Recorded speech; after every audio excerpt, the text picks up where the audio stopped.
Ladies and gentlemen, welcome back to another video. So in this video, we're going to be implementing intrusive circular doubly linked list in Zig. So this data structure is being used actually in the Linux kernel by, who wrote this? Linus Torvalds. I'm not sure who this guy is apparently. Right, so yeah, this is what we're going to be implementing today. You can also find the link down in the description below to some textual, tutorials about the intrusive linked list too. Right, so yeah, right here, for example, this guy is implementing it in C, and actually implementing in C is also very easy, but it's very unsafe, not really type safe. But in Zig we have some Comptime shenanigans that we could use, that we could make the intrusive linked list data structure very type safe, first of all, and second, very convenient, almost like it's like it doesn't exist. It's like it's not actually intrusive. But yeah, anyways, so I guess let's get started already. So first of all, what is the linked list? The linked list, basically you have your data, right, along with the pointer to the next object, right? So it points to the next object in the list, and that's pretty much it. And basically you got two allocations, one for the linked list and one for the items and so on. And yeah, that's pretty much what it is, and it only knows about the next item on the list. And at the end of it, you got a null, so you know if you're at the end of the list or not by null. And yeah, that's basically it for the linked list. Next up, what we got a doubly linked list, which too simply adds a previous pointer, right? So instead of just keeping track of the next item in the list, you also keep track of the previous item in the list, right? And obviously the beginning is null and the end is null. Now the problem with this kind of data structure right now, well, I mean, it would work just fine, but it's not the best performance ever and kind of inconvenient and so on. Why? Because we have edge cases, right? Now, if we don't have any edges, we can't have any edge cases, right? But here we got the null being the edge case. So every time you go to the next element, you gotta check, are we at the end or not? Is this null or not, right? So every single time, which kind of suck, right? Because every time you have a branch condition, checking if that condition is true or not.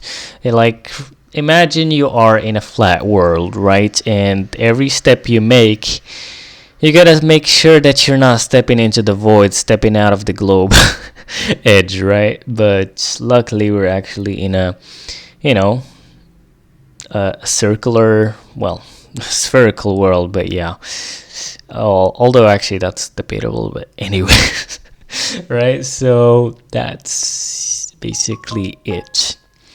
Now also, well, assuming that you're fast enough to actually go around the globe and so on, but yeah. Anyways, so here we got a circular linked list where you don't have any edge cases. Like if you go to C, which is very much here, that looks like the last element, you just go back to the first element. So there's no last and first element. There is just like, you just go around and around. That's pretty much it, right? So no branches, which is pretty fast, in terms of the CPU speed. But yeah. Alright, so let's actually see how we could actually implement this. So look at this crazy macro that we need in C to do the actual math that it needs. But yeah. Anyways, let's see what we got. So I'm gonna be using Helix for the first time in my channel. Alright, so how are we gonna do this? Well, I'm gonna go to cd dev and Kodotaku Zig DS data structures essentially, and I have here an src main.zig. So let's just say helix src main.zig, and let's see what we got. Alright, so let's zoom in a bit, and here what we got. So we got const node is equal to, well, actually let's call it list node, really. Fine, and struct, and what we're gonna have here is const self is equal to this as always, But we're also going to have previous, which is going to be a, previous self pointer, and the next self pointer, pretty much. Now, if this had edge cases, which means that it wasn't like circular, then we actually have to make this nullable, right? So every time we'd have to check, is this null or not? But in our case, since it's circular, we don't need any of that business, which is sick. Now, we're going to have one function that is going to be our primitive, like it's kind of like the atom of our linked list, right? This is the main thing, right? And I'm going to call this join. So fn join, and what it takes self, and it takes some other node. So other self, and there we go. Now we're going to say void here, and what we're going to do here too simply is other.previous. And obviously we have some weird, okay, so let's see, there you go. So other.previous item is who? It's self, right? And self.next is other. So this join function too simply takes two nodes and joins them together by basically wiring their previous and next pointers. So here we say other.previous is self. And here we say self.next is equal to other, right? So that's pretty much it, I believe. Next up, we got our init function. Now, our init function, if we had like not a circular data structure, not a circular topology for data, what we would have said is basically self.prev is equal to null, right? And self.next is equal to null, which sucks, right? But in our case, since we have a circular data structure, what we're actually going to say is self.prev is equal to self, and self.next is equal to self, right? So an empty list is basically one node that actually links to itself. That loops back to itself. So we got basically one circle that have one node, right? So that node that looks into itself. Now, do you notice something quite interesting here? This code and this code, quite familiar, isn't it? Now, I've said that this is the atom of our data structure, the heart of our data structure, which is too simply like linking two nodes together. And in fact, what we're doing here is we're basically saying self.join self. We're joining self with self, right? So this kind of reminds me of when I was trying to create my own computer using logic gates from a NAND gate too simply. And like you basically have one logic gate, which is a NAND logic gate, right? So, or NAND gate too simply. And use that to kind of like create a NOT gate, an AND gate, an OR gate, etc. Right, and a NOT gate is basically NAND, and you just give the same element twice, right? So, because NOT gate, have one element, which is like X, right? And here for that, you just say NAND X and X, and the NAND of X and X is basically just not X, but yeah, either way, it just kind of reminds me of this. This is kind of like the identity function in, in mathematics and so on. Either way. Next up, what we got? So we got the init function. Next up, we got the insert function. So how do we insert some element after this particular element? Now notice another thing here is that there is no special item for a list, right? So every single element in our list is a list by itself. Right? So as above, so below, so there's no special stuff. It's like in Zig where like files are also structs and so on. But anyway, so it's just like there's a crazy symmetry, and that's pretty much how the universe works. But anyways, so what we're gonna do here, hopefully I wouldn't make you go through like a philosophical reflection in this episode. Anyways, let's go with the new node self, right? And what we're gonna do here, so we're gonna basically say new node dot let's think. So we're gonna join the new node. We're gonna join the new node with too simply self dot next, and we're gonna do self dot join, new node. So what we're doing here, too simply, so we're joining the new node with the next element of self, right? And it is important that we do this first, because if we do self.join new node first, then self.next would actually get changed, because the join function actually changes self.next, right? So you have to make sure to first of all let the new node holds into the list before we actually lose track of it through self.next right here. So we too simply say new node.join self.next, then we say self.join new node. We join them together, which is sick.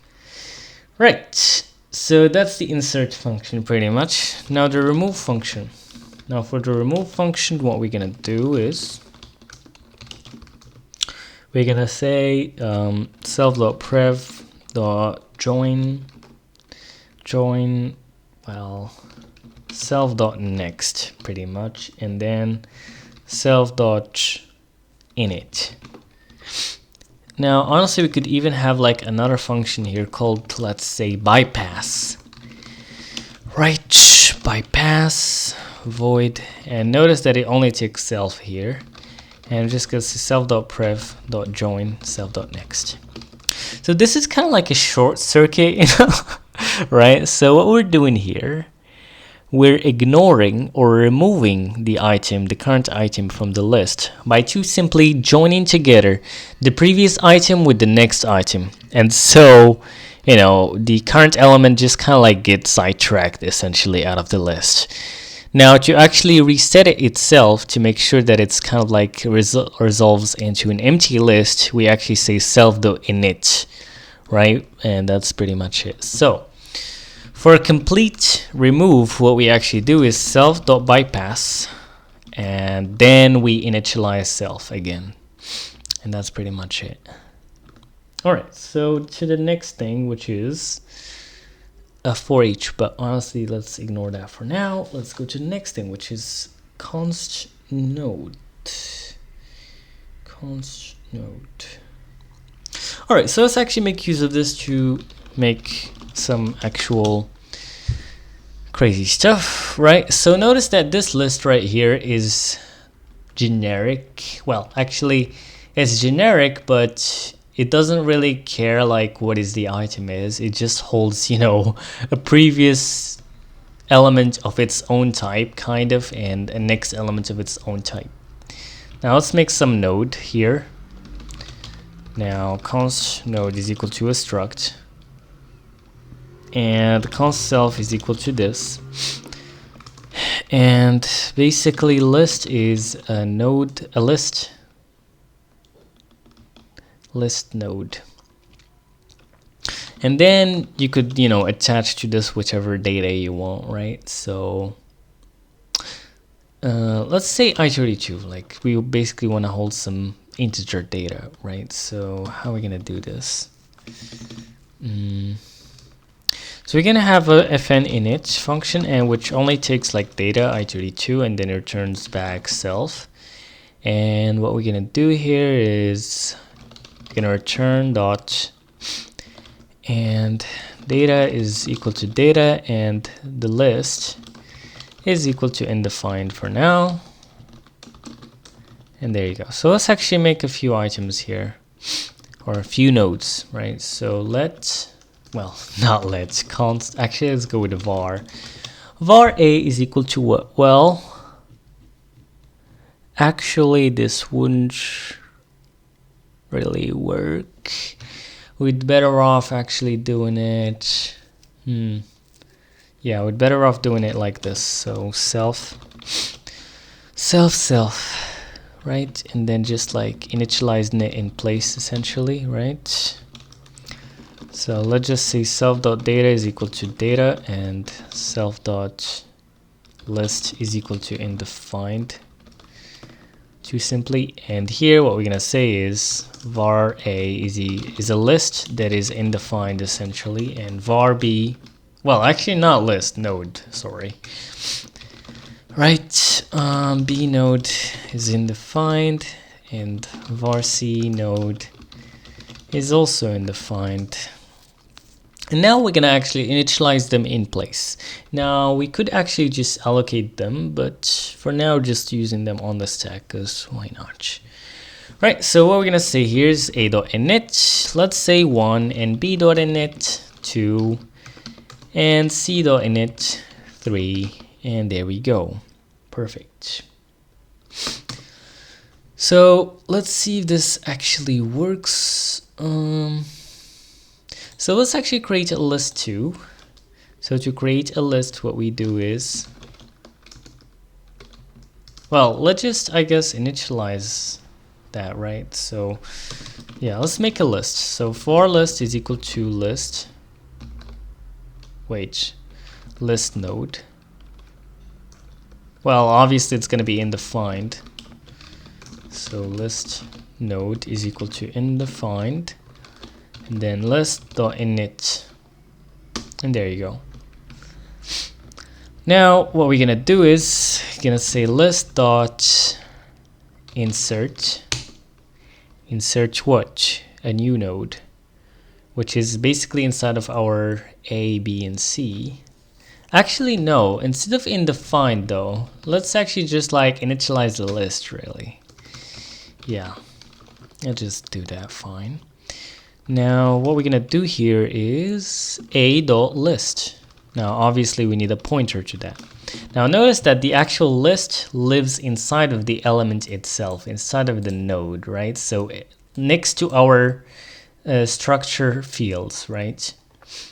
So basically we just had someone someday, they thought instead of having, you know, the container contains its contained elements, no, they wanted the contained to contain the container.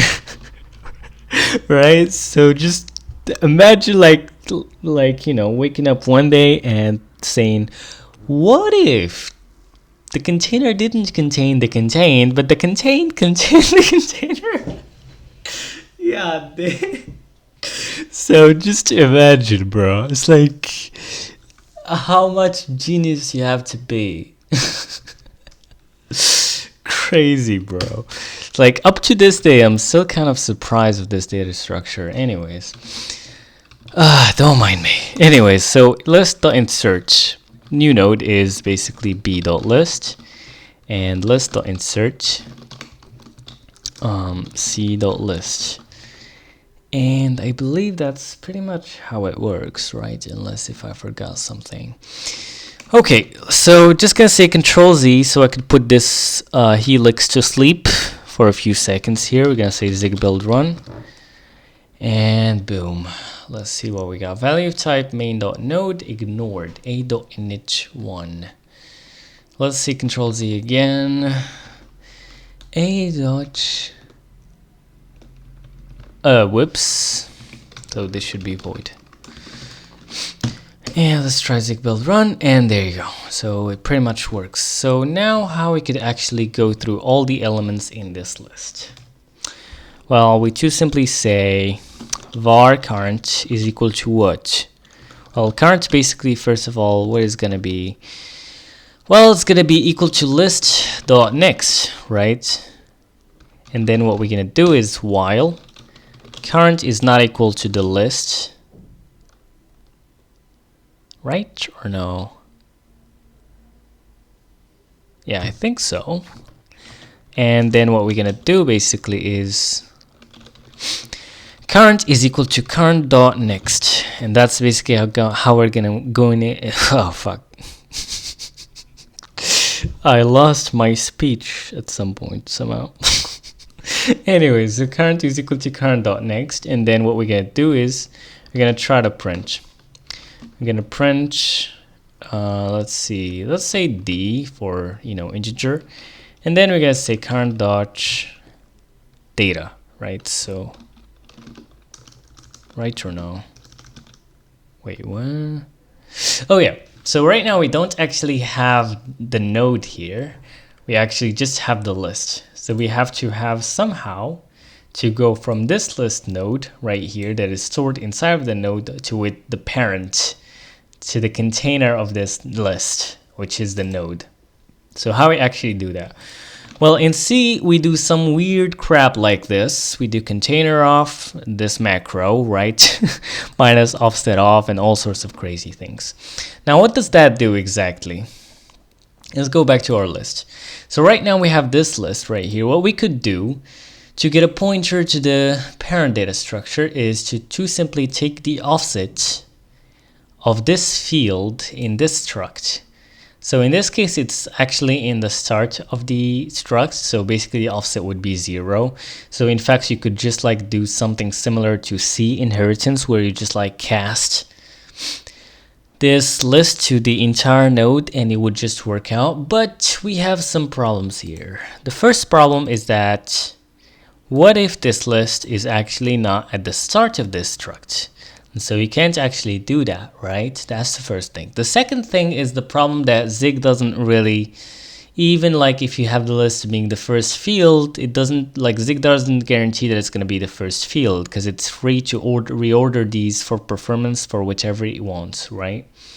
So we could definitely make this a packed struct, and thus it would actually like, you know, enforce this thing, but meh. So what we do instead is we do this. So const node is equal to ptr field parent ptr pretty much, and here we give it the field name. In our case, we call the field list, and the field pointer, which is our list essentially, which is essentially like current. And yeah, that's basically it. Now let's actually try to say node.data, I believe, right? Or no? So obviously you gotta tell it what's the, you know, what's the type of this, which is basically a pointer of node, I guess. And I don't know. Yeah, I think so. Node.data. And something strange going on here. I'm not sure what it is. Oh, I'm missing something. Oh, we don't have std. Gotcha. So that's why. Okay. Port. What the heck did I do there? I have no clue. Anyways, so this is std, and I believe we don't really need this dereference, right? Or no? Yeah, I think so. Now let's try to say zig build run. Let's see what we got here. So incompatible types main.list node and main. Yeah, okay, let's go back here, and the list is not actually a pointer, so let's grab a pointer here. And let's go and zig build run. And as you can see, we got 3, 2, 1 printed. And we got no new line here pretty much. So let's fix that. So new line, and at the end of the list, I'm just gonna print, let's say null or end, kind of. So notice that we actually have a sentinel node being the end of the list. So here, as you can see, we got this node of the list that doesn't contain really any data. It's just there to mark the beginning and the end of our list, essentially, right? So yeah. And here we basically just check if, well, first of all, we start by the next field of the of the list, right? And then we constantly check if it's the list. If it's the list, then we know that this is the end of it. Otherwise, we go to the next item. But yeah, either way, we should also have a new line here actually, but yeah. Zig build run, as you can see, 3, 2, 1 end. Now another thing that you gotta notice here is that why it is 3, 2, 1 instead of 1, 2, 3, because actually here we're inserting into the start of the list, because we're saying list, so insert A, then we insert B at the start again and C at the start. So if we really want to do it this way, but we want obviously to like have it in the right order, what we should do is we should have A, well, we should have C, then B, and then A, pretty much. So C, B, A. Now if we actually do this, zig build run, as you can see, 1, 2, 3. But what you could also do obviously is instead of saying list.insert and so on, you know what, let's say this, whoops, what the heck did I do there? I have no clue. That's strange. Well, let me just show you how you could do this. So we're gonna say list. Anyways, so list.insert a.list. Excuse me. Anyways, so a.list. Wait, I'm confused right now. Right, and then what we do is a.list insert, and then the new node is gonna be b.list. b.list, and then we could say b.list.insert c.list, and so on. You could also do it this way instead of this, you know. So I think it was like, I'm not sure, how do you comment? I forgot. That's strange. Anyways, let's just do it manually. I forgot how you do your comment in Helix.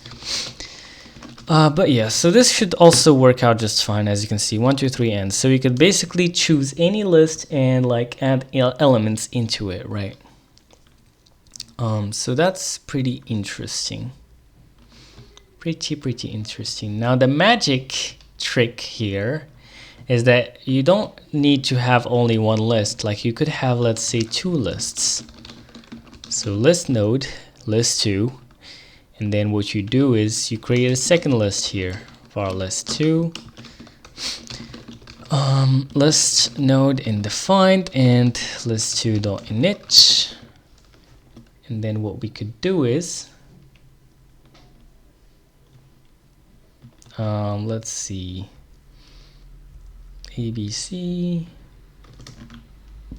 We could basically say list 2.insert and a.list2 and list2.insert b.list2 and list3.insert list2.insert c.list2. Right, there you go. And now we basically have to have this whole logic for that one too, which kind of suck, honestly. So we could do some magic here by adding a for each into our list. So let's say fn for each self, and it basically needs the type. So we're gonna say Comptime ttype, and then Comptime field name, which is gonna be a, you know, a const2h here. And what else? You can say void. There you go. And we also gonna need obviously the function that we're gonna call. Right. So for the function, we're gonna say f. It's gonna be an fn, which takes in some pointer to t, I believe, and then it's gonna return void. And that's basically it, I think. Now what we're gonna do is we're gonna basically bring all that code here. Let's see what we got. So and boom, I'm gonna take that and put it here. There you go. Now instead of list.next, we're gonna say self.next. And here, instead of, you know, reference to list, we already have, you know, a pointer, so we're just gonna say not equal to self. And there you go. Now obviously, instead of hard coding the field name, we're gonna take it from the user. And obviously the field name is actually a Comptime, meaning it's resolved at compile time. So this is kind of like the meta programming of Zig, making this very type safe and so on, and allowing us to make such a reusable function. Like in C, for example, you can't really do this. Like you could do it using macros, but it's such a terribly ugly and so on, and not really great. Anyways, we could also like check out, like do some extra stuff like checking if the field exists and so on. Like we could say if has field, and if it doesn't, then we could, you know, throw a compile error and so on. But let's just keep it simple for now. Whoops. What the heck? Anyways, so here we're gonna pass in the field name, and here field ptr current. Cool. And now here, instead of printing, which is basically the hard-coded behavior here, what we're gonna actually say is f, and we're gonna pass in the node or the item essentially. Now our item could be anything of type t, obviously, and there you go. Now there is a little problem here. What if f actually goes ahead and mutates the next of this element? What would happen? Like, let's say it removes them out of the list. At that point, we're gonna have a problem. It's not really gonna work. Now, that could be what you want. Like, you could, for example, like mutate the list, you know, dynamically, and then the loop would kind of like, you know, follows your lead essentially. But that's usually not what you expect. So what we're gonna do instead is, instead of doing this, we're gonna store the next first. We're gonna store the next pointer. So this is like an edge case that you would never think of until you have a problem. Right? So const next is equal to what? Is equal to current.next. And then we pass in the item, and after that we say current is equal to current dot, or sorry, instead of current dot next we say next, too simply. So the stored next, not the current item next, which could have been mutated by f essentially. So yeah, that's basically it. Otherwise, you could actually like make this, you know, constant pointer, and so does the callback can't really mutate it, and so you're sure that this wouldn't really change, so you don't really have to do this. But yeah, anyways, so that's pretty much it. Now let's actually try and see if this really works. So let's say list.forEach and Comptime type. So self list node and Comptime type, here in this case it's node, and the field name is in our case list, and the function, we could make an anonymous function, like doing this essentially by making a struct and then making a function f that takes in a node, or like self and node, and then you could do all sorts of stuff here and then saying .f here. And that would work out just fine, but honestly I'd rather keep it very readable and do this instead. We're gonna go to my node right here, and I'm gonna say print self void, and what we're gonna do here is we're just too simply gonna print what? We're gonna print, well, what the heck am I doing? Hold on, sorry. Print, there you go. Watch. Okay, d, and then we're gonna say self.data, and we're gonna basically add this, let's say, and yeah. Now what we could do is we could just pass in node.print. Whoops. And there we go. So I think that would work now. There we go. So 1, 2, 3, and pretty much. So yeah, that's pretty cool, insane. And next up, what we could do. Now imagine that we actually had some other function that would need a function that takes in some extra parameters like user data or whatever. For example, let's say you have some separator here, right?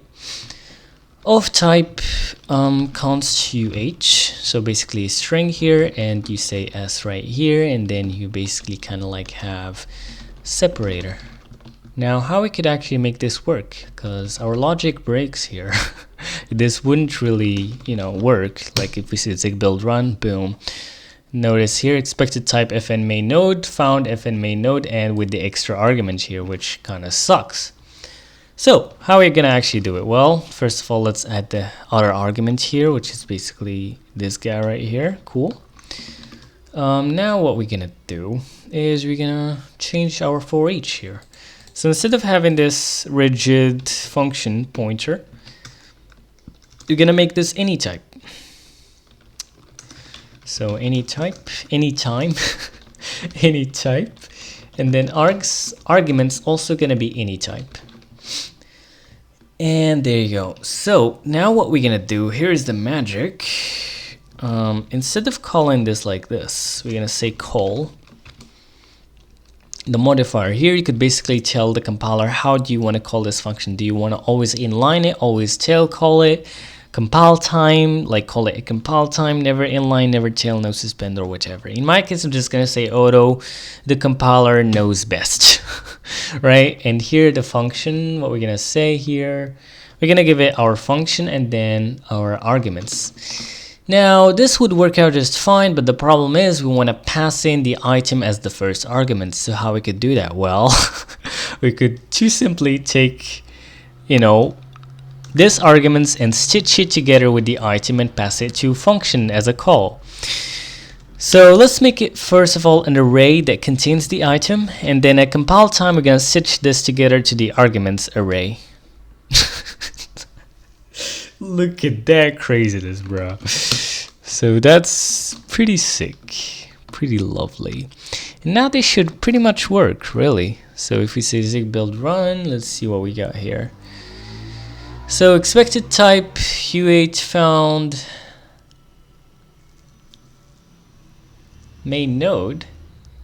Oh yeah, I think I have a little problem here. This should be arguments like this, multiple arguments, so it should be an array of arguments essentially. Now notice that the message of compile time error is not very great, because if we want that, we have to actually, you know, implement the logic ourselves. We have to just check the types ourselves using compile time zig and tell the user that this is not the type we expect and so on. So we could basically give the user more descriptive errors and so on. But anyways, for now, we're just going to be ignoring that stuff. We're living on the edge. And as you can see, 1, wait, what? 2, and stuff like that. What's going on there? So we have a little problem apparently here. No dot print field name list. Yeah, why it does that? That's strange.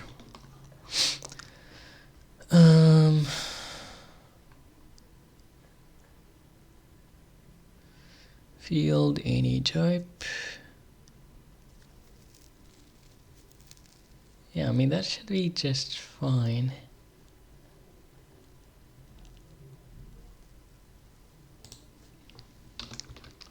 Oh, I guess it's just because I have that extra space, maybe? That's weird. What if I just have nothing?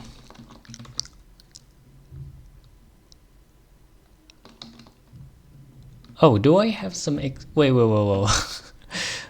Oh yeah, my bad. I meant like this, right? I meant like that. So that's why I was like, bro, what the heck is happening right here? I had the parsing error in my brain, bro.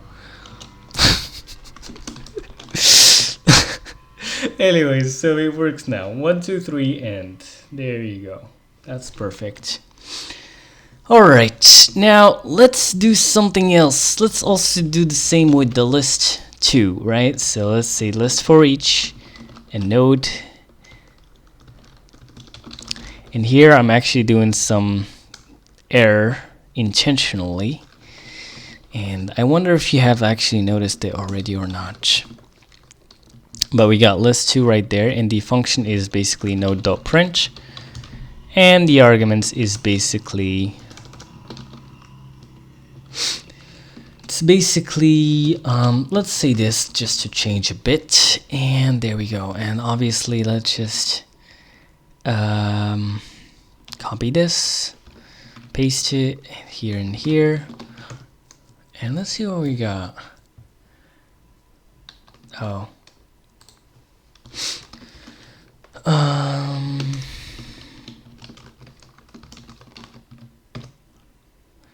And there you go. We have a little problem here. Notice, what the heck is this? And you know what this problem is? Because right here I used the wrong field for the wrong list, right? So we should basically make sure that the list 2 is, well, the field, its particular, field, right? Otherwise this wouldn't work. And as you can see, 1, 2, 3 end and 3, 2, 1 end. So notice that we didn't need any allocations so far. Like the actual list item itself, like for example, in Linux kernel, this would be a process or it would be a thread or whichever. And let's say you have some processes waiting in a queue or like a task scheduler or whatever. If you want me to do a tutorial on, let's say, how to make a task scheduler or something like that, then let me know in the comment section. But notice here that we actually can store multiple lists right here. So if we were using like an array list here, this would suck because we'd have to juggle multiple pointers and so on across multiple array lists and so on. But here, you just add a new list hook and you're done, pretty much. But this is, again, as you've seen here, a little bit, what can I say? A little bit, you could easily like make a typo. So what we could do, we could make a little helper abstraction to help with that, to make it convenient essentially. And how that would work.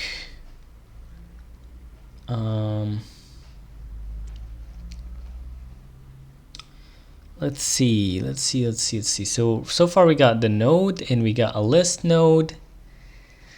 And now how about a list? And this would be a function actually. Let's say fn list, and what it's gonna take a t, like Comptime t type. That's gonna take a field name, which is gonna be a Comptime field name const, right? And what's gonna happen here is we're gonna return a type, new type essentially. And we're gonna return what? We're gonna return a new struct. And there we go. And obviously we're gonna have self is equal to this. And let's see. So we're gonna have a list here. So root self. Well, not self. Actually, it's gonna be like a list node, right? Yeah, list node. And it's gonna be equal to undefined by default. And then what we're gonna do is we're gonna have an init function, which essentially takes in self pointer and returns, I believe, void. Then we say self.root.init, and there we go. Cool. Now what's next? How do you insert a new item into this list? Well, you got, let's say, a new node here, which is of, or like, yeah, new node, and it's of type T. Now, instead of here like having that, insert being like just another list node that is, doesn't know anything about the containing node, no, this is kind of wrapper that actually would know. So here we're gonna give it like T. And well, I think T pointer, isn't it? Yep, pretty much T pointer really. And we're gonna say void here. And what we're gonna do, we're gonna say self.root.insert. And the new node, how are we gonna grab the new node? Well, we already, wait, list node.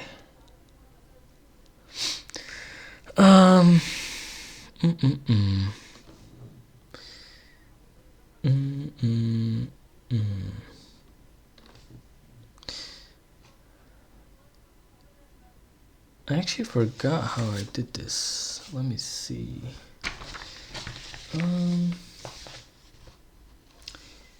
Yeah, so I just took the pointer to the field. I mean, apparently it's basically like this. Wait, no, just like this. Apparently field. Now LHS, which is basically AnyType. So this is going to be our node. And then the field name, which is we got from our list right here pretty much. And yeah, so basically what we're doing here, wait a second, so this is going to be our new node essentially, or we could call it node, fine. Right, so we take that node, whichever key that is, and we look for the field name that we got our generic right here, and we take a reference to that field essentially, and we just use it to insert, because essentially what this would give us back, it would give us the list node itself, right? Kind of like the root right here. But yeah, either way. So after that, what we're gonna do here, I think we're pretty much done here. And finally, what we could do is we could have a for each here, which only takes in self and f AnyType and args AnyType and returns void. And let's see what we're gonna say.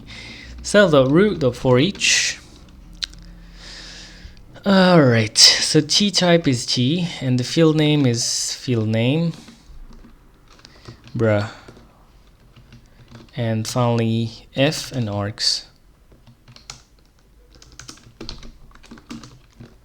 Okay, so what's gonna happen right now is instead of having a list node, we're gonna have a list. And what we're gonna do here is, well, actually, wait. Whoa, wait. So list is basically list, and the Comptime t type is node, and the field name is list. And then we're gonna basically initialize it with default fields, which is basically in the find, and we're just gonna say list.init, right? Same thing here for list 2. We're gonna say it's a list of type node, and the field name is list2. Now list2 init abc blah blah blah, and here instead of saying list.insert a.list and so on, no, you just say a. There you go, and b and c, and there you go. Actually, no, in this case, if you're using the list right here, you just wait, what did I do there? Bro, what happened right now? Did it just cancel all my crap? Nah, gray helix. Oh my god. Anyways, list node Comptime field name list. And there we go. This suck. Anyways, I'm not sure why I did that.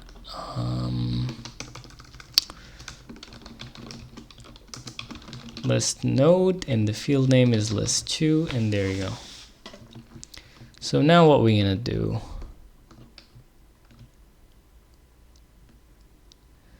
list.insert a.list.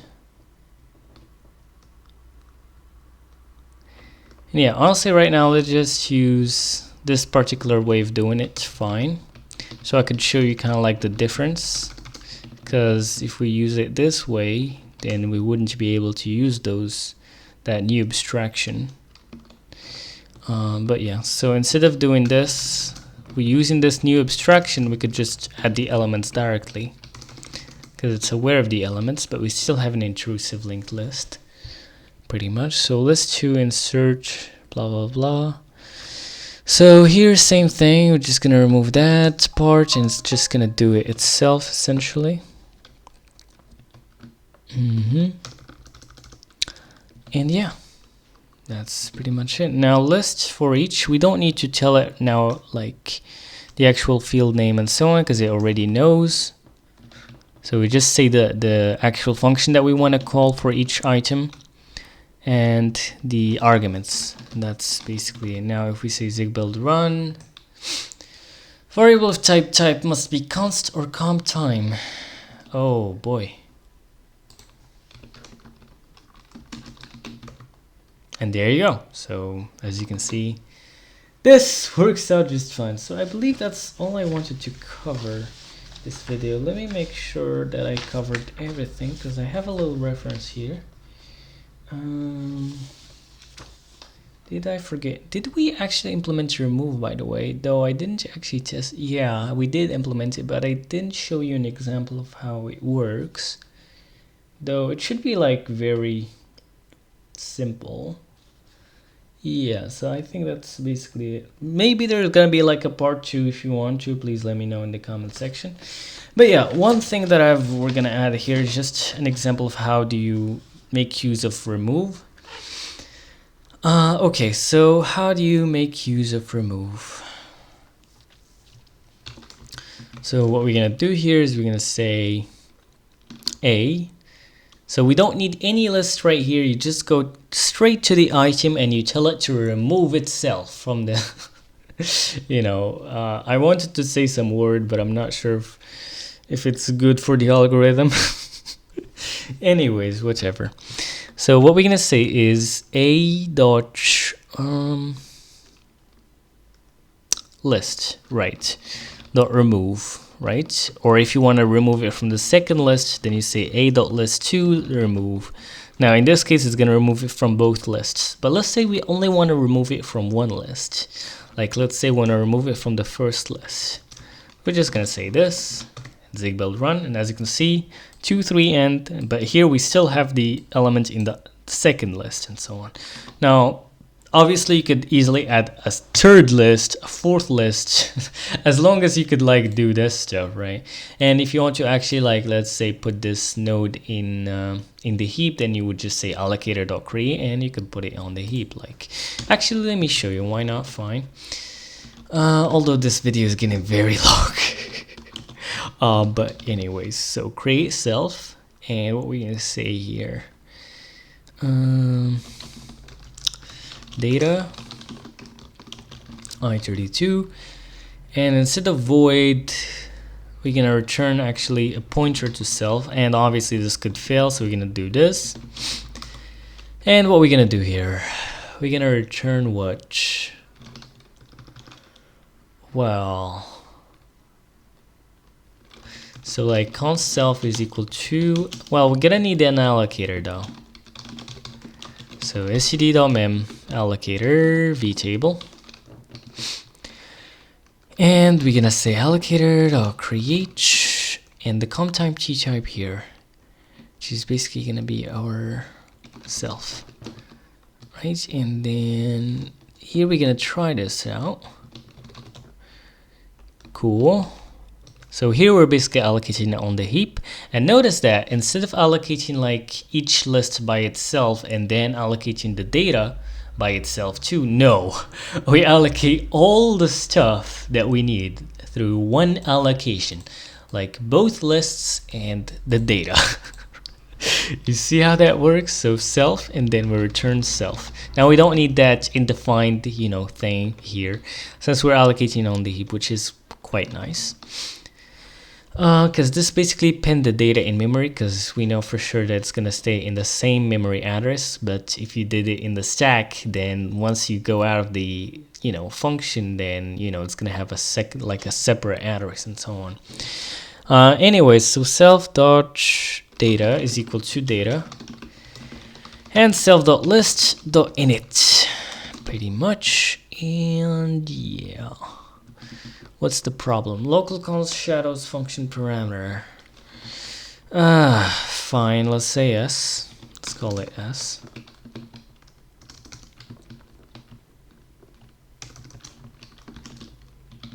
Oh, my bad. My bad. Sorry. Let's remove self from here. And there we go. Now we're also gonna have a fn destroy, which also gonna take an allocator. Now you could have stored like allocator inside of the as a field, you know, and you don't have to actually take this as a parameter, but in Zig we want all the allocating functions to be explicit. And like, imagine you have a list of 1 million nodes, then you're gonna sort that same allocator 1 million times. And that vtable is quite big actually. I mean, not really that huge, but not bad, you know. Right? So I mean, in fact, anything like, you know, 1 million times is really huge, you know. It's like, even if it was like just 1 byte, but like, you know, 1 million bytes, there you go. So yeah, don't you know, what can I say, underestimate it. Pretty much. Anyways, so let's just say void, and here obviously we're gonna need self. So self and allocator. And what are we gonna do now? We're gonna say allocator.destroy self. Yeah, pretty much self. We're just gonna destroy self, and that's pretty much it. Self-destruction, bruh. I'm pretty good at that. Anyways, let's see what we got here. Pretty much I believe that's it, right? Zig build run. Yeah, but now let's actually make use of that create and destroy. So how are we gonna do it? Now this, instead of this weird undefined crap that we have right here, we're just gonna say var a b c. So var a is equal to node, I believe. Yeah, they'll create an allocator here. Honestly, yeah, let's just make use, I guess, of the heap really quickly, because I don't want to make a whole allocator right now. I'm too lazy. Let's just say 1. But I have to deallocate it, so you know what? Let's just make it. Let's just make the GPA allocator. So instead of general, let's just make use of the debug allocator. So std.heap.debug allocator, and there we go. And then we're gonna defer GPA allocator dot deinit. Right there we go. And now what we're gonna do is we're gonna create an arena allocator. So instead of having to say and create and then defer, node destroy, and like we have to basically bother destroying every single node in the list, we're gonna actually create an arena allocator, which would allow us to create all the nodes then destroy them all at once. And there's no risk of like forgetting to, you know, deinit something, because we just like, once we're done, we just delete everything at once. So how that works, so var arena allocator is equal to what? To std.heap.arena allocator .init, and the child allocator is our GPA allocator.allocator, and then we defer arena allocator. So we just gotta make sure that the arena allocator itself is deinitialized, and it would basically deinitialize anything that is allocated through the arena allocator.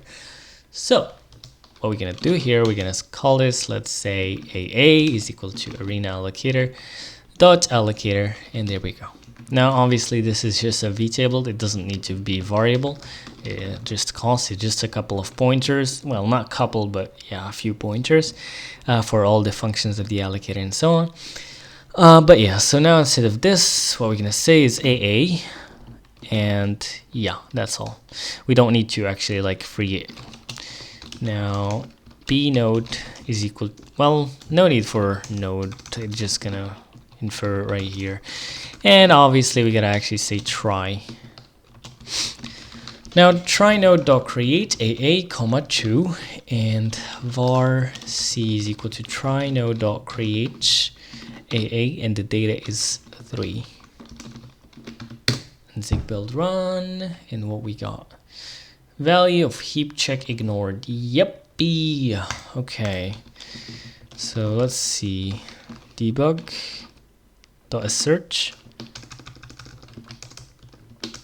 GPA allocator dot deinit is equal to dot okay. So you gotta make sure that we have no memory leaks. If we have some memory leaks, then it's not gonna give us back okay. And what else we got here? Expected type main node found. Yeah, so now instead of saying this address off every single time, no need, just give it directly. And what's the problem? Local variable is never mutated. Huh, because it became a pointer apparently. Yeah, gotcha. Though I think it should be the same here, no? Or is there something weird about that? Yeah, there you go. As you can see, it works. So yeah, that was it guys for this video. Thank you all for watching and see you in the next one. Goodbye everyone.